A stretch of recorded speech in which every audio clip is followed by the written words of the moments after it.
From time immemorial, the sovereign nations have inhabited, protected, and preserved the land that is so-called Canada. We acknowledge this fact.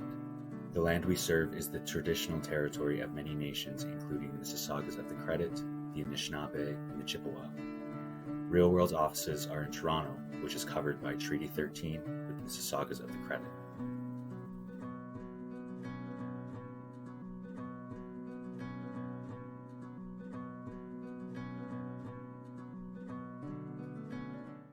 Hi, everyone. Welcome to this Being Seen presentation.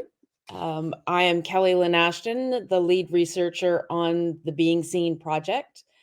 And I have with me Kai Littlewhite. Would you like to introduce yourself? Hi, yes, I'm Kai Littlewhite. Thank you so much, Lynne. I'm a writer and producer who lives in Toronto. We make, through my company and collaborations with others, we make content for kids with heart, impact, and giggles. And part of that is also working with the BSO on research projects such as this and sharing the type of industry that we would love to see. So thank you all for joining us for this session on the Black Screen Office's Being Seen report. We want to talk about the research reports, but also the directives that came out of it, which are aimed at helping people create authentic and inclusive content. And if we can go to the slide presentation now. So there we are. The next slide. So these are the sponsors of the project. You'll see that there are a lot of, we were very heartened by how many organizations came out to support us from across the country, both broadcasters, funders, other types of organizations.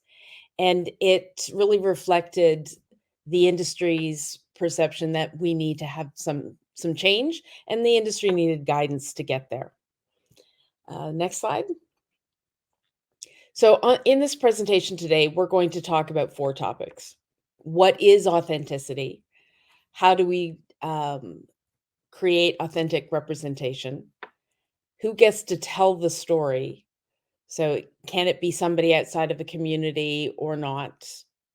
And if it is someone outside the community, what do they have to do to ensure authentic representation? Now, this is a presentation, but we're not just going to be talking. We'd also like to hear from you. And we have the chat box to the side. And at different points during the presentation, we're going to ask questions, and we encourage you to include your comments, and we'll read some of them out. We're also going to have a Q&A at the end. So we really want to hear from you.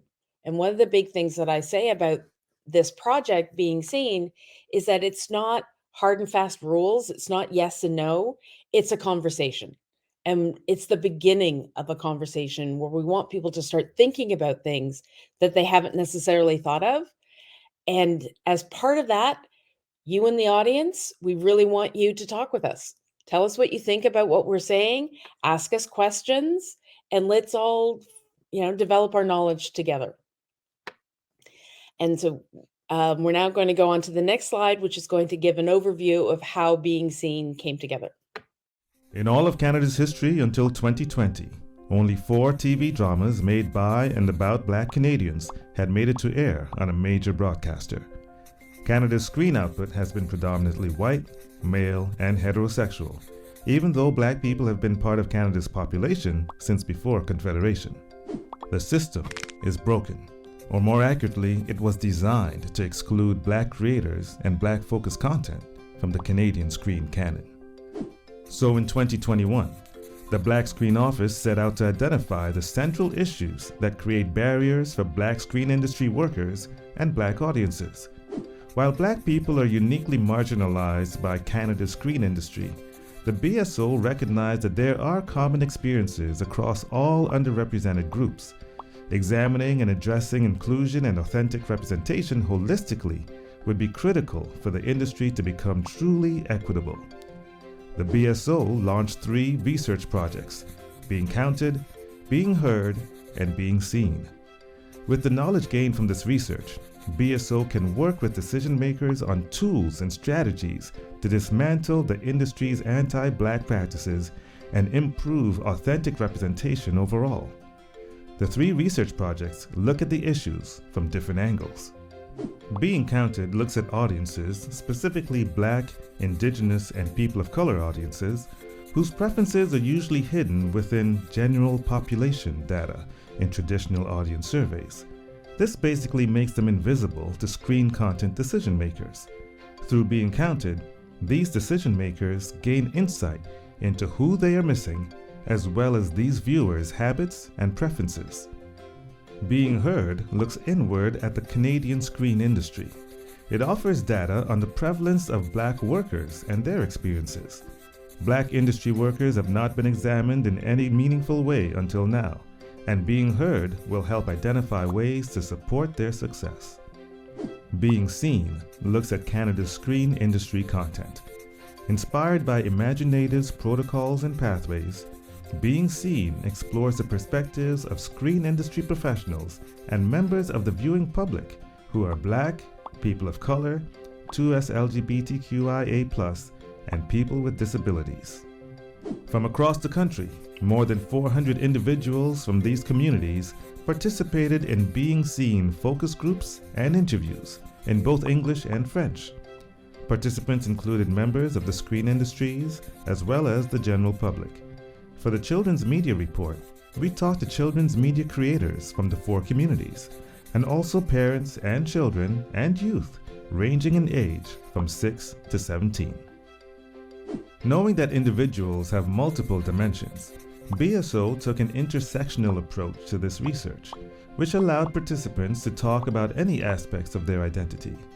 Letting participants choose allowed them to bring their full selves to these discussions.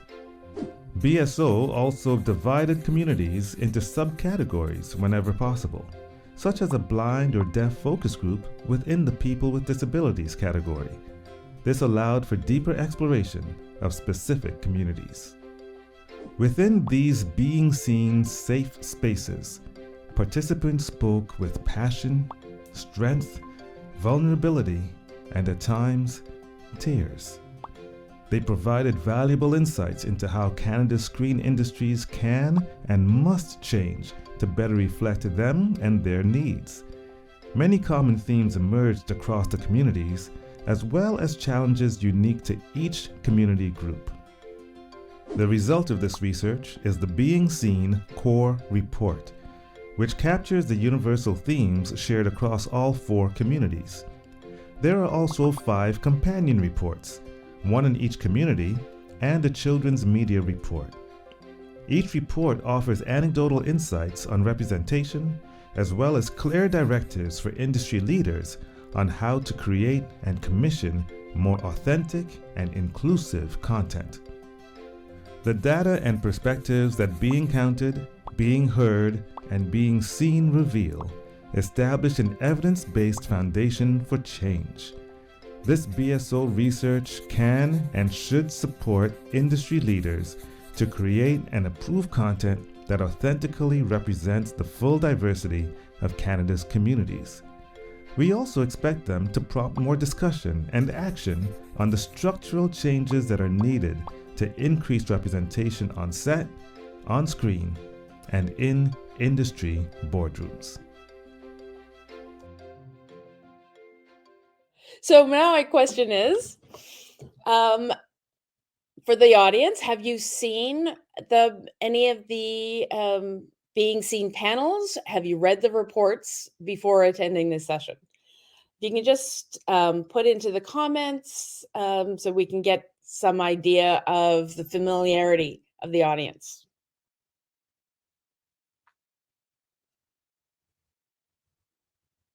I'm not seeing anything.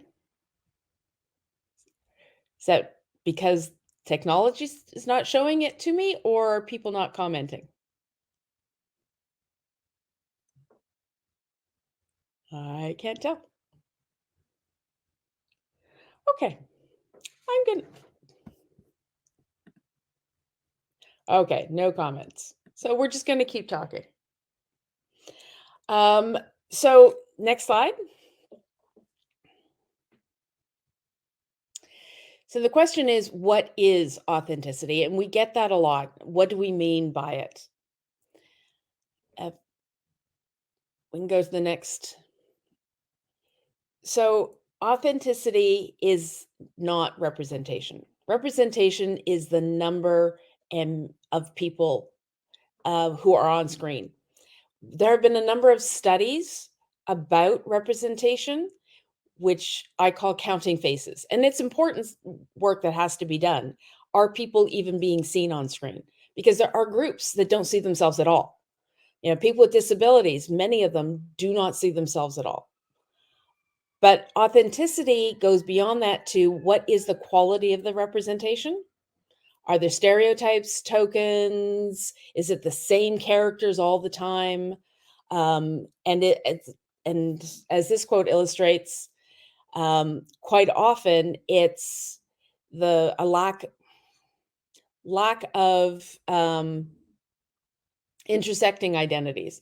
So there's a lack of complexity, and so the representation isn't authentic because it's just cardboard cutout versions.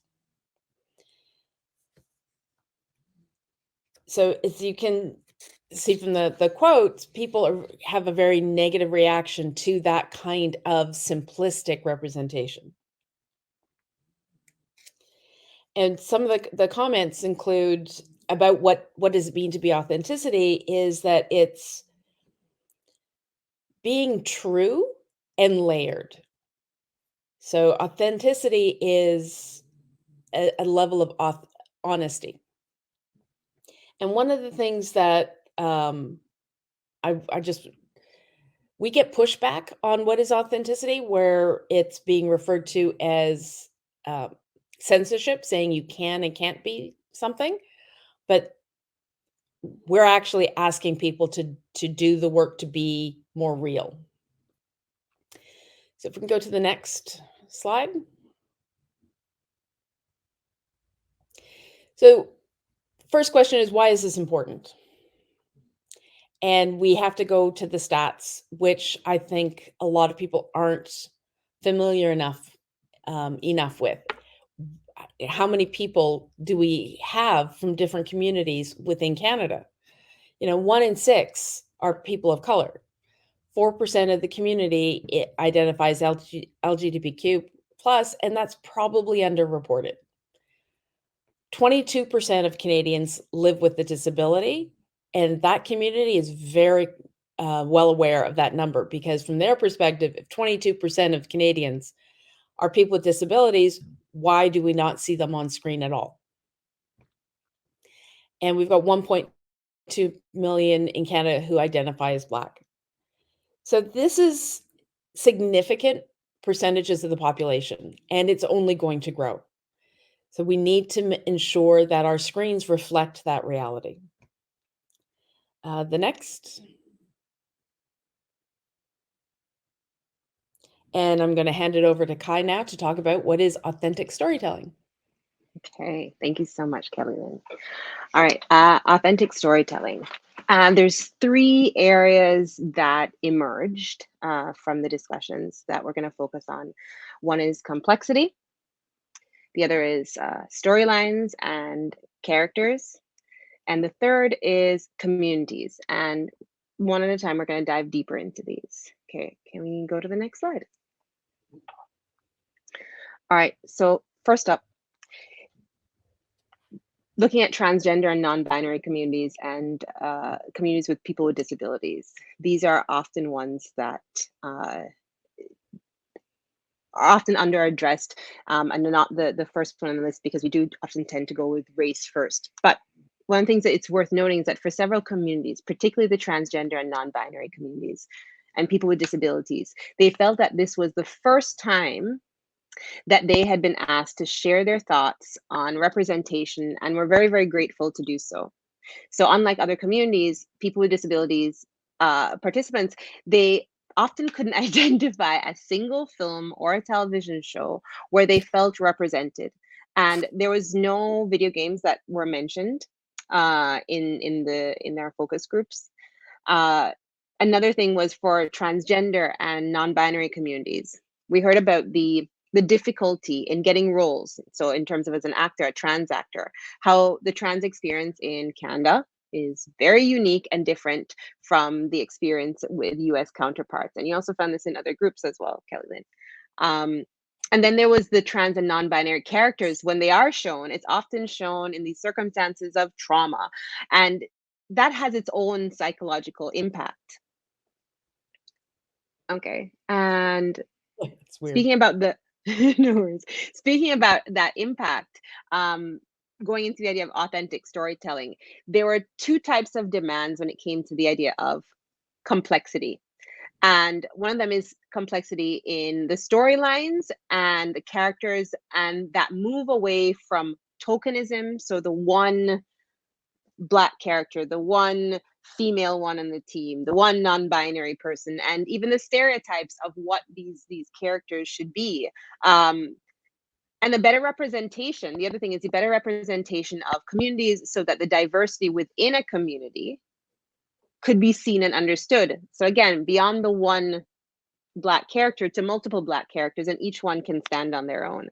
And it spoke to the idea of, just, lazy screenwriting. You pick one thing and then that's all you stick with. And the expectation also from broadcasters and producers to step up and in some ways take the lead on this. So one of the things that also came up was complexity in the sense of understanding intersectionality. You saw from the video that Kelly Lynne wonderfully narrated the fact that people fall into multiple groups. They're not just one identity. We spoke to many people with multiracial identities and people with multiple identities, and they told us that they almost never see themselves fully represented in media, but they're flexible in what they see as representation that they can identify with. I personally speak to this group. Regardless, participants want to see a full, rich, complex characters. We are full, rich, complex people. And the idea is that the characters are, again, often tokens, often stereotypes. Stereotypical content was seen as this lazy screenwriting, and the evidence that the screenwriter had not done the necessary research, the necessary consultation to go beyond the superficial. It's like, yes, and again, Kelly Lynne mentioned this about, censorship and saying whether or not you can go outside of your group. Of course you can, tell stories. We want to explore other worlds. And actors want to stretch themselves, but are you doing the necessary work? And what does that take? And it's a case-by-case basis.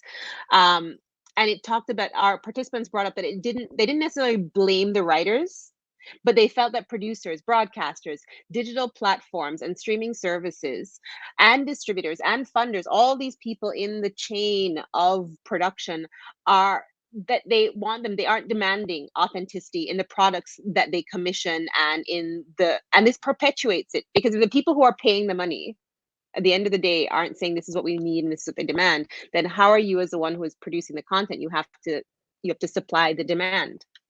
We also heard about stereotypes like all white dude, like the white dude for both LGBTQ plus, LGBTQIA plus, and with disability communities, the model minority for Asian communities, and the terrorist for West Asian or Arab and Muslim communities.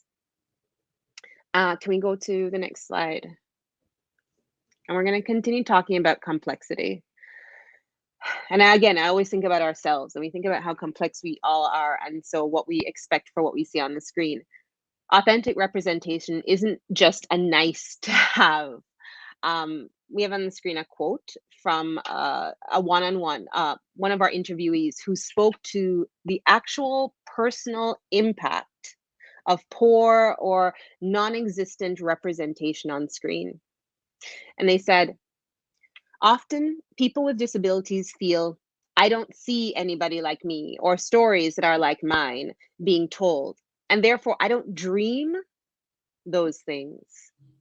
I think other folks might experience that as well. The idea about seeing and then dreaming and believing because it's real and what you see, and the idea of opening things up from the screen again, that word about dream just really resonated with me.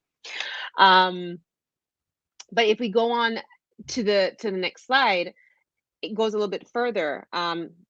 It goes into the next slide about the frustration. And again, we're talking about the impact, about the frustration with seeing the same storylines and characters. In particular, only seeing an identity in the context of trauma. And that in and of itself can be triggering, because yes, we all go through our struggles, but if that's the only way that people see you as a victim, as this trauma porn, just it is frustrating, it's overwhelming. And a very frequent theme in the Black community was wanting to see more than just the stories of slavery and brutality, but each community expressed that they are portrayed in one type of story over and over, and wanted to see much more than that. There are a number of ways that productions get representation and authenticity wrong when it comes to storylines and characters.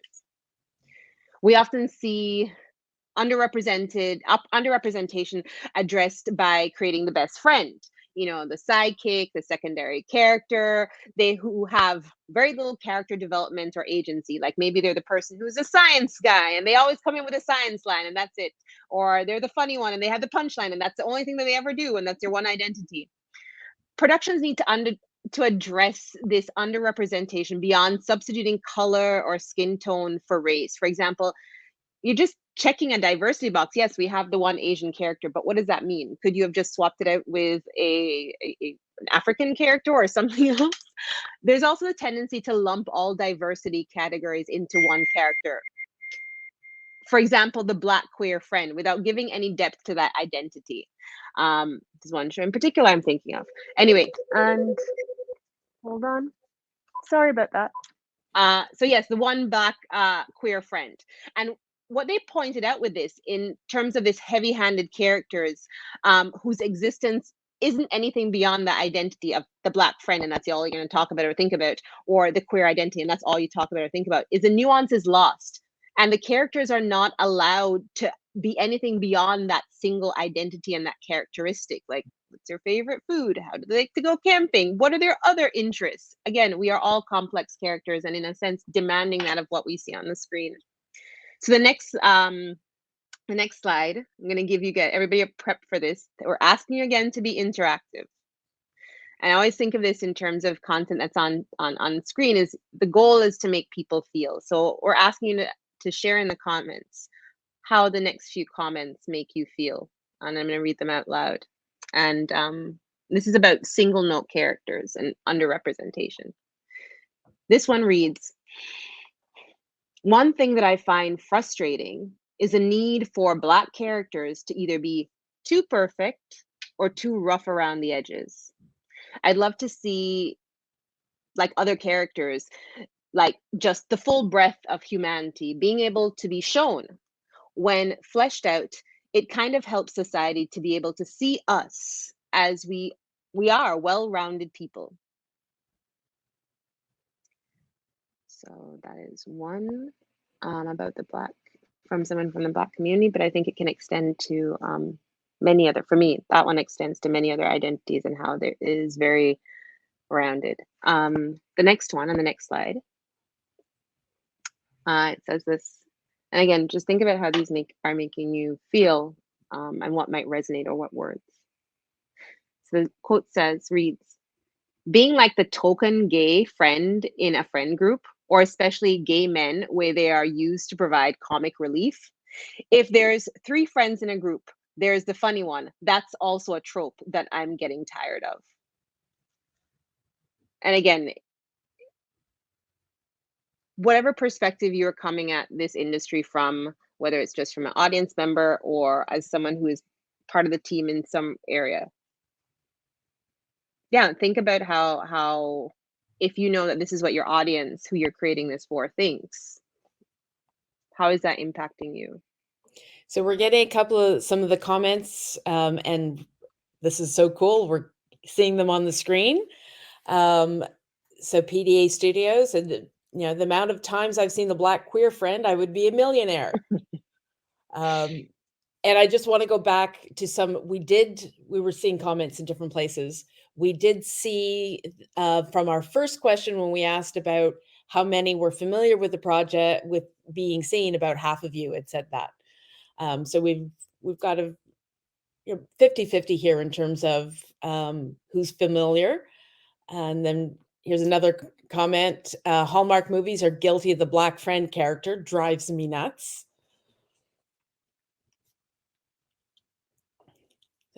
You can keep going. All right. And let's go to the next slide. And again, you've shared a number of your comments about telling us some of the things how it makes you feel. Now, let's see if we can pull out some examples of storylines and or characters that you feel do a really good job of authenticity in terms of portraying communities or identities. Could be your own, could be another one, that we want to just give a little round of applause for the efforts that they've done. Maybe you go watch them. Always something good that you haven't watched.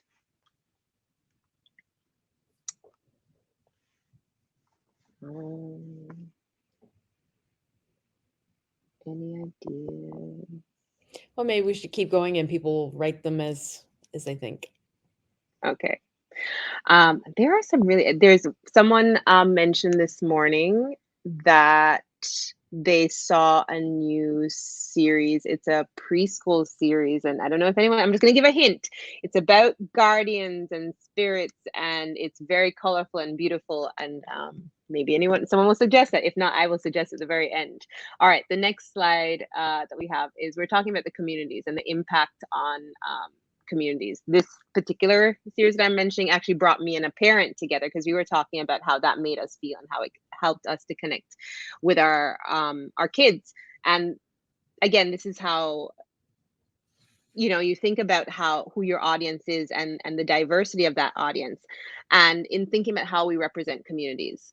And they are complex, and the feeling among our participants was that they're not all being portrayed. They're not being portrayed that way, as complex and diverse, and often due to poor research and understanding about our audience and the characters that we are portraying to them.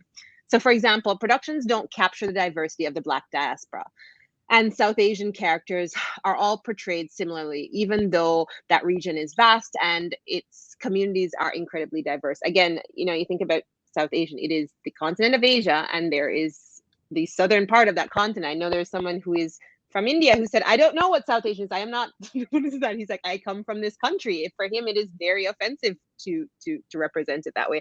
I am from Jamaica. It is of the African diaspora. The ways that this is represented, I take it very personally. It's usually completely off the mark. And even just from within that space, the complexity of the Jamaican or the Jamaican Canadian experience it's broad, and you rarely ever see that. Anyway, so again, speaking about communities, there is a huge difference in terms of the regions where people come from, in terms of immigration status. Yet often visible minorities are portrayed as if they just came to Canada, when in reality, many have grown up here, and many have multiple generations of their family that are Canadian born, that go back hundreds of years, decades. Only in urban centers is it portrayed that you see people of color, even though the reality is that you have people of color in all regions and every territory across Canada. Each of those experiences will be different, and you would be surprised some of the communities that are the fastest growing ones for diverse populations. Lethbridge in Alberta is one of them that I can think of. My sister-in-law lives there. She says it's great. Remember, my favorite stats are 2 of the fastest growing Black communities in Canada are Lethbridge and Moncton. And Moncton, yeah. And I hear the art scene is really interesting there. Anyway, I'm just saying there is a lot of diverse experiences across Canada that's not being tapped into. And again, what we mentioned about urban spaces, again, another one is an example is the Muslim community. There are Black Muslims, there are West Asian Muslims, Arab Muslims, and with that, a diversity of experiences and expressions of faith within each of these. And again, it's not the single story. On the next slide, still looking at the idea of communities and how we're representing them. Here's a quote from one of the participants. They said, "There's this weird expectation from casting and from directors that we're all interchangeable East Asians." Again, going on the thing of South Asian, what does that mean? Which country? Which part of the country? India, as an example, has many different territories and parts, and it's very, very different.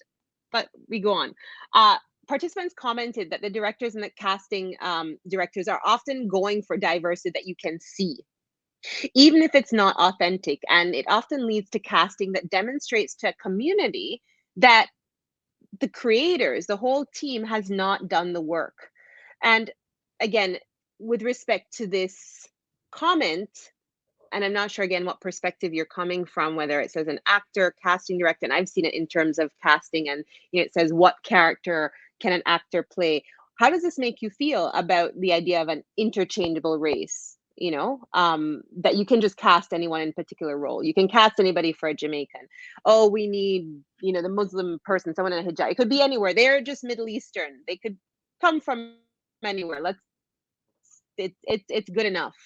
I mean, is that okay? Does that broaden people's opportunities as an actor? Or does it limit the possibilities if you're always going to be specific? I always think of that's something that's come into my head a lot about in terms of just actors and working with actors and thinking about casting and seeing what's on the casting sheets. I don't know, what do you think?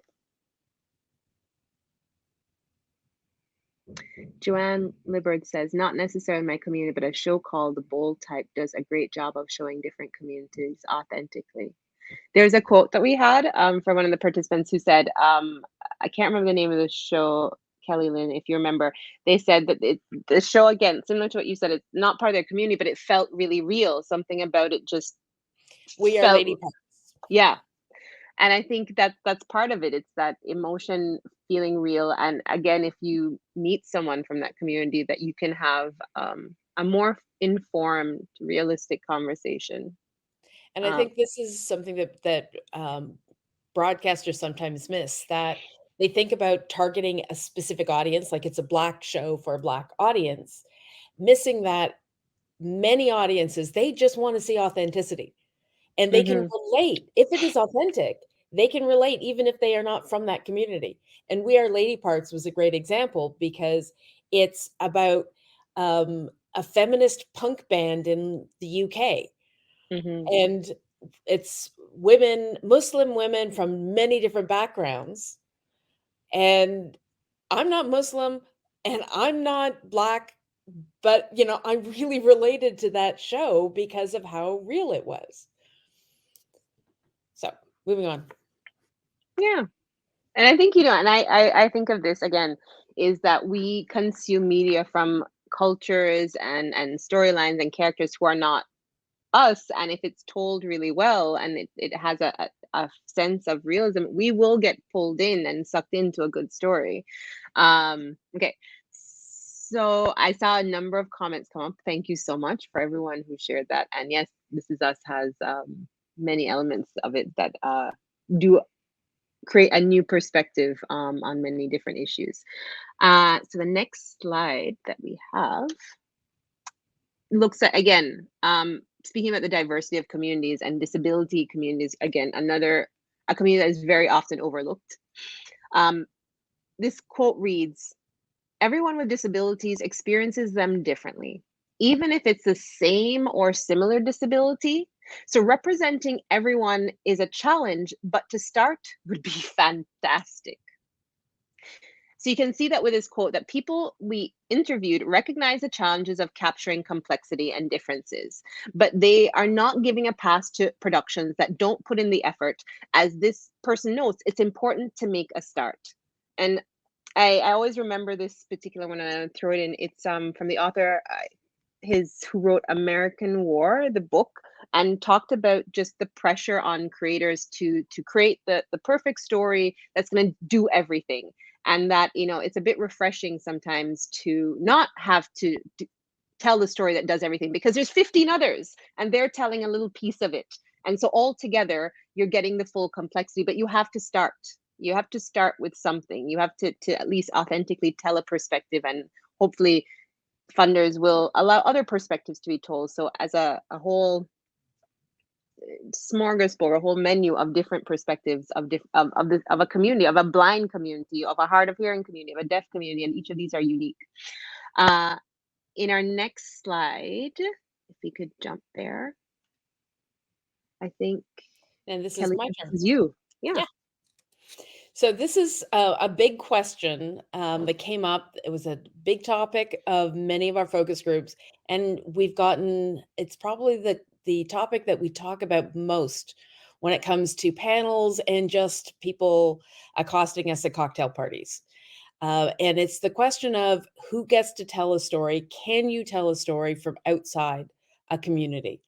And what we found is that there were pretty much 3 reactions to that question. Some people thought you had to be part of a community to be able to tell that story. On the other side of the spectrum, anybody could tell any story, and to say otherwise would be censorship. And then I'd say the bulk of the people in the middle are, well, it depends. Are they doing the work? And that's the big question. Because even those who said, don't put limitations on who can tell a story, also talked about that's the ideal situation where anybody can tell any story at any time. However, for decades, there have been communities that have not been able to tell their stories because of systemic barriers. So we are at a point now where equity demands that we make efforts to open the doors for them to tell their stories. And so maybe now is not the appropriate time for someone to tell someone else's story. But with our research, we don't say you can or cannot tell a story, with a few limited exceptions. And I'll just give 2 examples. And this came out of the research. White people should really not tell slavery stories. And if you are not someone from the trans community, they would prefer that you not try to tell a trans story, because that is such a personal, private experience, and you can't really tell it from the outside. Also, they haven't had the opportunity to tell those stories, and they feel that they're very much the ones who should be telling it from that lived experience. But other than those examples, we're not saying limitations. What we're saying is do the work, because you could even be within that community and say the umbrella group of, say, you're 2S LGBTQIA+, but you're a lesbian. Does that give you the right to tell a Black trans male story? Probably not, unless you've done the work. And from that, becomes, then we can go to the next slide. A lot about, so when we talk about censorship, not doing censorship, we say creative limitations work both ways. And by that, it's if we say the dominant society that they can't tell underrepresented stories, the flip side of that coin is that underrepresented identities can't tell mainstream stories. And we don't want that either. So we've got someone here saying, doing the work includes inviting those who the stories are about to provide the necessary nuances of the experience that one cannot learn without having lived that experience. Very much so. And so this is, okay, so we can go on to the next slide, because I think so one of the quotes is, I definitely don't think that as creatives, we should be limited to the type of stories that we want to tell, because that's what makes us creative. But I do believe that in some capacity, we need to involve the culture that we're trying to represent in our stories to be part of developing that story. So this is the example of no censorship, no limitations, but have to do the work. And that includes involving the culture. And if we can go on to the next slide. So if you are, if you're saying that no one else can from outside the community can tell a story, that's a way of ensuring authenticity. That's the thought behind it. And it gives opportunity for underrepresented talent to excel. But if we go on to the next slide, it depends. Oh, no, sorry. Quote first. If you're not from that community, you shouldn't be speaking for that community. There's enough talent of all backgrounds in Canada. We need to create resources for the people in power who make the decisions about what gets seen on screen to be able to let them know that this talent exists. So there was a strong feeling that, and again, this is from an equity standpoint, that there are people who have not been able to tell stories who need to be able to tell stories. Next slide. Now, it depends, which I'd say would be the bulk of people. Then it's about doing the work. As I said, there are off-limit topics. We ask people to think about why they want to tell a story. If they're from outside a community, really investigate your reasonings. Do you have a connection to the community? Is there a story there that resonates with you? Are you trying to take advantage of somebody else's, and the worst part is if it's taking advantage of somebody else's pain or trauma because it's trendy and you think this is something that will generate revenue, probably not the right motivation, and the community will be aware and they will not respond well to that kind of a story. Engage with the community.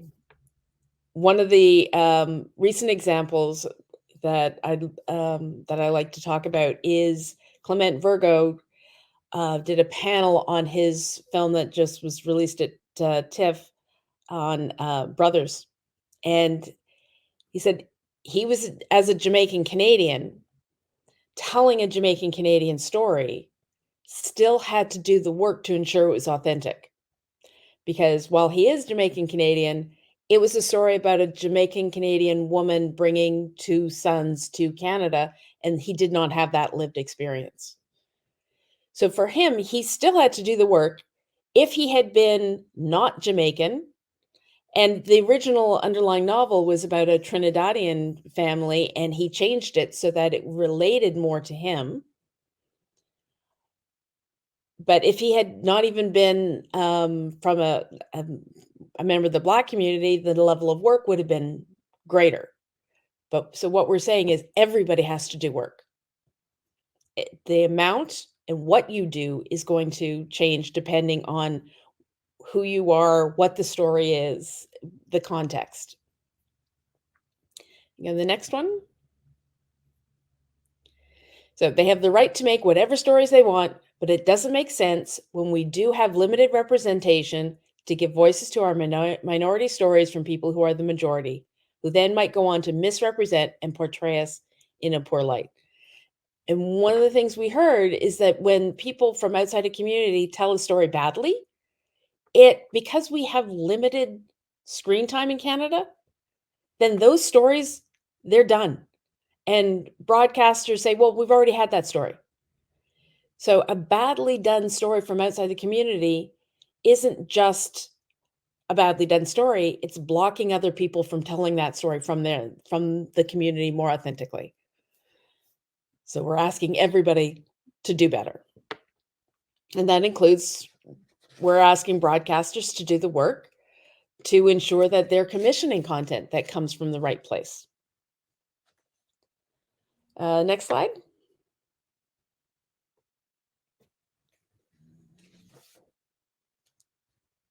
So we've talked about the different perspectives, and the different camps of the response, and we'd like to know what you think. Do you think it should be anyone can tell a story? No one from outside a community should be able to tell a story, or it depends? And again, relay that in the chat and we'll share some of the responses.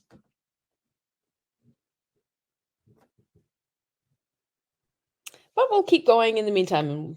And Kai, I think it's your turn. Okay, on to the next slide, and we will come back to it when people do respond. So the being seen is first and foremost a tool for creating authentic content. Each report comes with a series of directives, and they are really good. We read through each one of them for directors, casting directors, producers, and other people in the production chain to help them do the work of creating authenticity. I'm going to highlight some of the directives here. And so if we go to the next slide.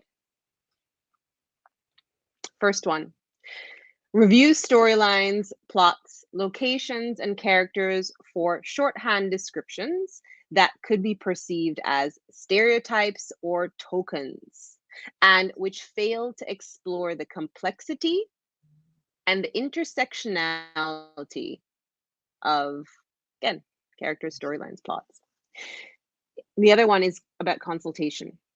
It may be fine to tell someone else's story, but ask yourself if you should, and if you choose to move forward, do the work. When telling a story from outside of one's community, and as Kelly Lynne mentioned, the example of a Jamaican Canadian telling a story about a Jamaican Canadian family, but it's a female perspective and they're bringing two kids into immigration, not exactly the same experience, but still needing to do some work. That it's important to go beyond just going to simply going to one community member. That's not enough. Getting the perspective of only one person may miss a wider, more complex perspective on a community. This can also be seen as a rubber stamping to say that we consulted and then doing whatever the creator or producer wants. Hiring people from the community as creators instead of consultants builds the talent pool by giving them the work experiences and the credits that would allow them to advance their careers and be in a position to really give feedback and help to bring in that nuanced authenticity. Assess whether there is a need for another trauma-based story from our particular perspective. If the interest in telling the story could be described as profiting from the pain of others, that story should be described the story could be described as profiting from the pain of others, then reconsider whether it's your story to tell. Avoid trying to fit one of every identity into a cast, or conversely, cramming multiple identities into one character so that all the other characters, I should say, can be white and able-bodied and straight. I am sorry, but I watched 3 movies like this weekend. It is still very common. They just came out for the Halloween season. It was overwhelming. Anyway, are the underrepresented characters only in secondary roles? And if so, fix that. Feature people's identities, but don't center the stories around that character's identities. And then there's also many, many more being seen directives tailored specifically for writers, for broadcasters, for streamers, funders, and others in Canada's screen industry. And if we could go to the next slide, we have some time for Q&A at the end. As we mentioned before, at the top, the BSO has produced companion reports in addition to the core being seen report, and their intention is for them to be used all together to help create a picture of the industry. And also it works in conjunction with a lot of other really amazing research studies that have also come out. They also come with their own unique series of directives based on the specific themes expressed by each community. So here you can see one that really focuses in on Black communities, another one that focuses in on kids media, my specific area that I love. But you know what, there's intersectionalities in all of these. And so I think, if you're thinking about people as intersectional, then it's still worthwhile to read through all of them and understand how, as you craft characters and build worlds, how all these different pieces will fit in. So again, there's one that's focused on the 2S LGBTQIA plus communities, people of color community report, and people with disabilities communities. Again, take a look at each and understand how all these will come into play. The next slide. We need to leave some time for questions. Yeah. Maybe we should leave that quote up and see if there are questions.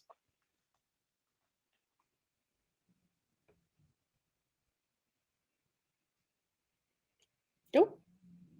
I'll even read the quote while you think about the questions that you might want to add. So it says, I feel like this one especially comes up in the being counted. Is it? Being heard. Counted? Being heard reports relates to that one. Is we need people who look like us at the decision making level, who can have the necessary conversations with their colleagues so that we can go about the business of telling the stories.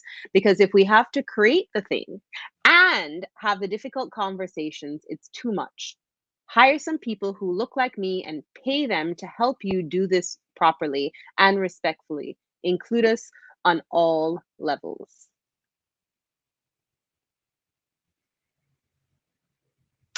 Okay. If do you want to go to the next slide, Kellyanne or Kelly Lynn?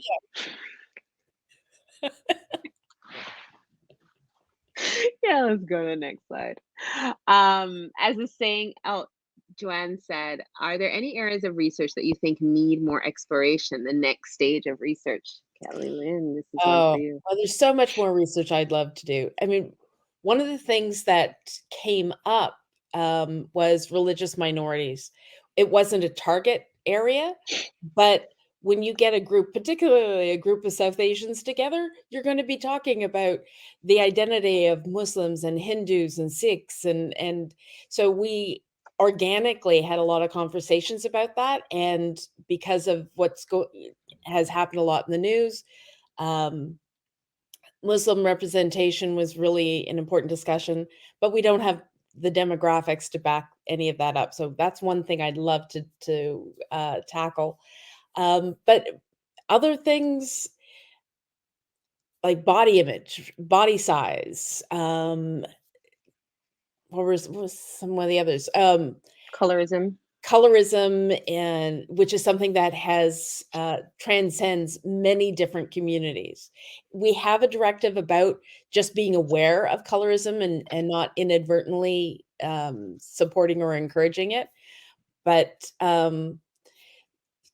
parental status, there's a number of things. So one of my inspirations in doing this kind of research is the work being done in the UK. And they break down identity in minute details. And there's a group in the US of underrepresented screenwriters who also, and they do things like identities based on immigration. That's another one. Veterans. Like, we could be doing this for years. Perhaps you can share examples of films which missed the mark.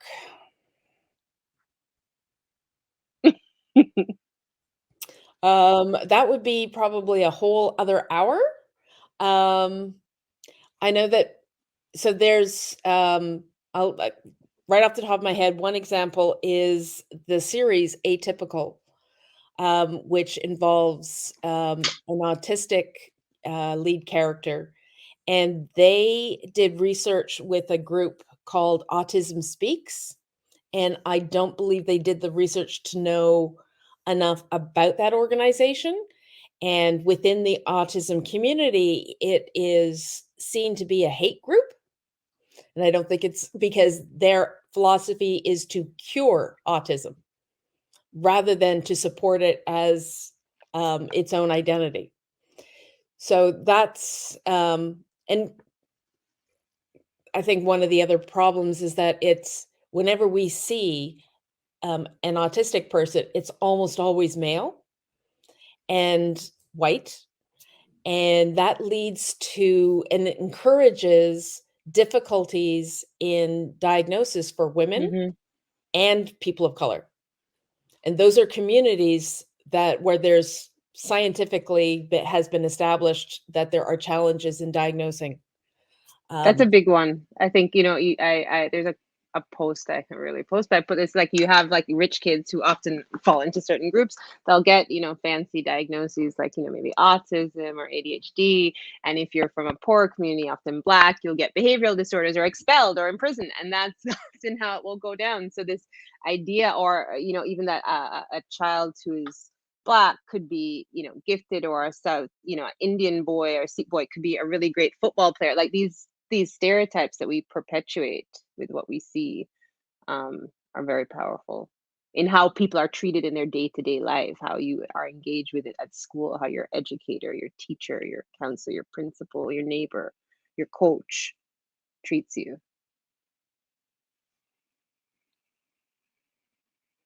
Who in the industry? So it says, PDA Studio says, research is key. Who in the industry would be the fact checkers for the research?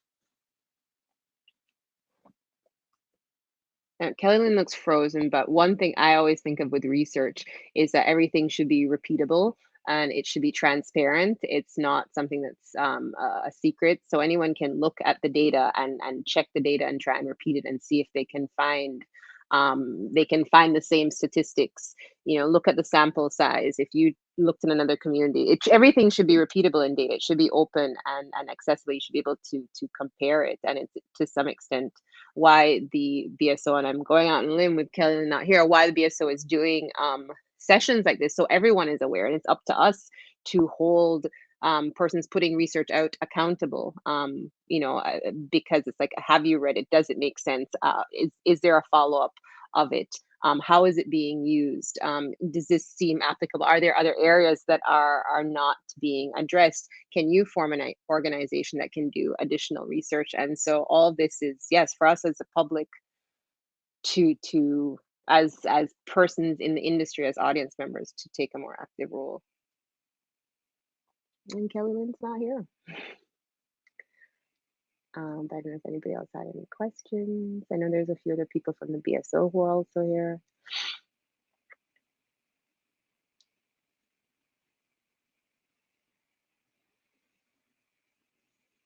Hollywood movie that missed the mark. Cool. Yeah, Cool Runnings was another one. There are a lot of them. I remember hearing a comment about even things like accents.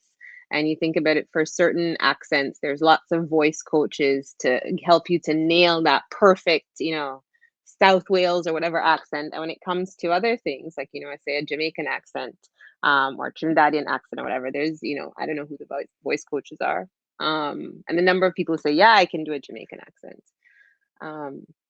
Films such as Blindside, The Green Book. Yeah, and you think about the layers of that in terms of the production, even if an original book or one side of it came from one perspective. Who are all the people who are working on the team, from the casting director, the makeup artist, the set design, the editor, the composer? Who are all the people at all levels to help bring in authenticity into something? And who's funding the projects?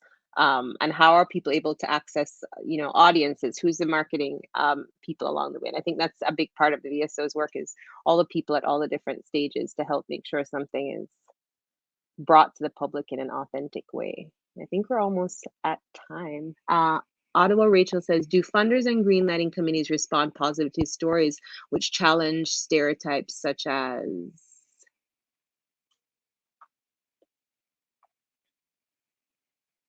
I can't see the other part of the question.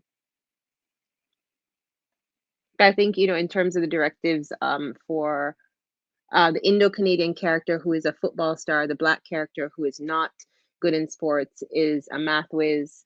At the end of the day, like, if you think about funders and broadcasters, they each have their own mandates for what they need to achieve. And from a broadcaster perspective, you're often thinking of like, well, why do you have your license? What is the purpose of it? And also for your audience. And